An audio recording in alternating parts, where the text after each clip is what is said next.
이걸로서 사업으로 부응하시는 분도 있고 자기 직업병님 면에서 높은 자리에 계신 분도 있기 때문에 꼭 이렇게 나쁘게만 얘기는 하진 않아요. 원래 나쁜 면이 있는 반면에 반면적으로 또 좋은 면도 같이 적용되기 때문에 아무리 흉살이라도 섞여 있어요. 좋은 면 안 좋은 면.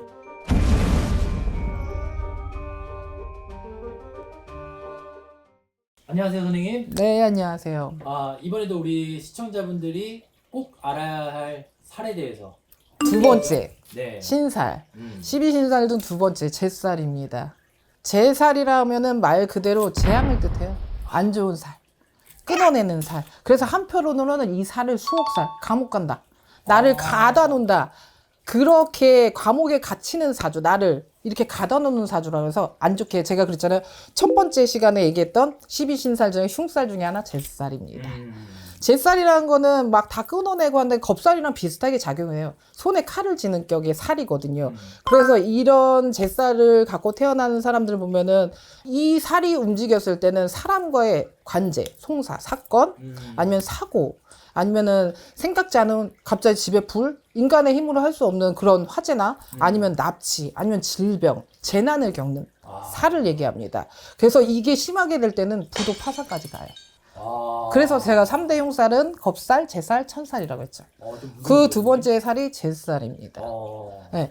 살들이라는 거는 매년 해가 바뀔 때마다 어떻게 적용되는 게 다 틀리기 때문에 이거는 정확하게 디테일하게 풀어봐야 되니 뭐 재미적인 요소로 보셨으면 좋겠고요.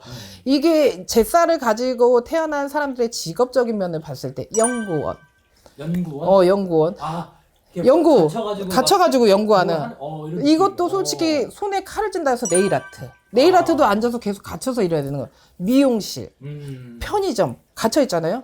이것도 칼을 대서 검찰 쪽, 경찰 쪽, 의사 쪽 이런 관공서 쪽에 이제 좀 높은 쪽 일, 아니면 의사, 아니면 이제 종교인, 이제 무속인 쪽이나 스님이나 이렇게 종교에 몸담고 계시는, 아니면 요식업 쪽. 이런 살들을 갖고 계신 분의 직업을 제가 지금까지 손님을 보고 상담해 본 결과 이렇더라고요. 진짜 나도 풀어봐요. 신점을 보고 나서도 내가 부족한 면이 없을까 해서 사람들의 사주를 한 번씩 또 풀어보고 공부를 한단 말이에요. 무당인지라. 그러다 뭐 이 사람이 이러니까 이런 직업을 했구나. 신점으로 나오는 거지만 이걸 풀어보니 이래서 이러네. 대입을 저도 해본단 말이에요. 이게 은근히 공부가 되더라고요. 교도관도 괜찮겠네요. 교도관도 똑같죠. 어쨌든 감옥에 갇혀있는. 잘못 적용됐을 때는 이 제살이가 나쁘게 적용됐을 때 비명에서 갑자기 사고로 갑자기 젊은 나이에 젊으면 요즘에 그 고독사 이런 것도 많잖아요. 이런 게 적용될 수도 있고, 병마에 시달린다, 몸에 병 때문에 아파가지고 병에 시달린다는 거, 아니면은 몸에 칼을 대서 흉터가 생긴다든가, 아니면 이온수라든가, 이 제살이 들어왔을 때 이온이 들어온다든가, 아니면 단명, 오래 못 살고 단명이 되고, 이런 게 적용이 되죠. 하지만 이렇게 제살을 가지고 계신 분들을 보면은 신경이 좀 예민하고 날카롭고 폭력적인 성향이 갖고 있어요. 왜냐면은 손에 칼을 쥐었잖아요. 그래서 이런 분의 관상을 봤을 때는 눈에 살기가 있어요. 눈에 살가 있는 분들을 대부분 보면 제살이나 겁살을 갖고 있어요. 근데 이걸로서 사업으로 부응하시는 분도 있고 자기 직업병님 면에서 높은 자리에 계신 분도 있기 때문에 꼭 이렇게 나쁘게만 얘기는 하진 않아요. 원래 나쁜 면이 있는 반면에 반면적으로 또 좋은 면도 같이 적용되기 때문에 아무리 흉살이라도 섞여 있어요. 좋은 면 안 좋은 면. 융합이 되니까 뭔가 있겠죠. 그래서 이런 분들은 보면은 눈치가 또 빨라요. 그래서 사기꾼 기질. 사기치는 사람들이 보면 눈매가 강하고 사람들을 무당처럼 빨리 잊고 말로 써. 이런 분들이 말도 잘해요. 제살을 갖고 있는 분들이. 그래서 어떻게 보면은 사회적에 높게끔 이바지를 하시는 분이 있거나 나쁘게 되면 사기꾼.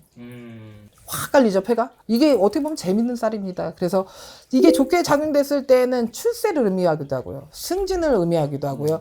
아니면 새로운 뭔가에 내가 시작하려는 이런 도약의 시기로 움직일 수 있는 이동수로도 작용하고요. 아니면 새 문서. 집이든 차든 사업이든 회사든 뭔가 새롭게 계약서를 사인하는 이렇게도 적용이 돼요. 제살이 들어오면 제살이 들어왔을 때 좋게 적용되면 이렇게 적용이 된다는 거죠. 제살이 두 개일 때는 오히려 문서를 잡는 분이 있어요. 예전 거에 문서를 파기시키고 새 문서로, 그러니까 칼이라고 했잖아. 자르고 새롭게 도야. 나쁘게 적용했을 때는 그렇게 되지만 좋게 적용했을 때는 그런 식으로 새롭게, 아니면 내가 스카우트 제의를 받아서 저쪽 회사로 이직을 가.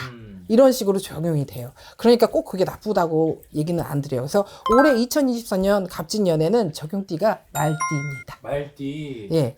올해 말띠가 이렇게 되기 때문에 금전에 대한 손해가 있을 수 있으니까 신중해라. 그리고 우선 이 금전 때문에 관제가 낄 수 있다. 아니면 꼭 금전 때문에는 아니라 내가 만약에 이직을 했어. 이직을 했는데 여기 회사에서 이 회사 들어가는 것 같다. 이제 해작질을 하는 거야. 이런 식으로 생각지 않은 관제가 낄 수 있으니 조심해라.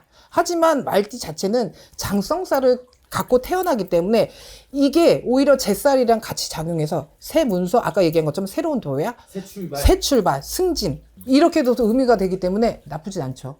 말띠 분들은 이사를 간다든지 아니면은 올라간다든지 승진을 한다든지 이렇게 뭔가 좋게끔 변화가 될 수도 있으니 너무 걱정하지 마시고 재미삼아 대입 한번 해보시는 게 어떨까?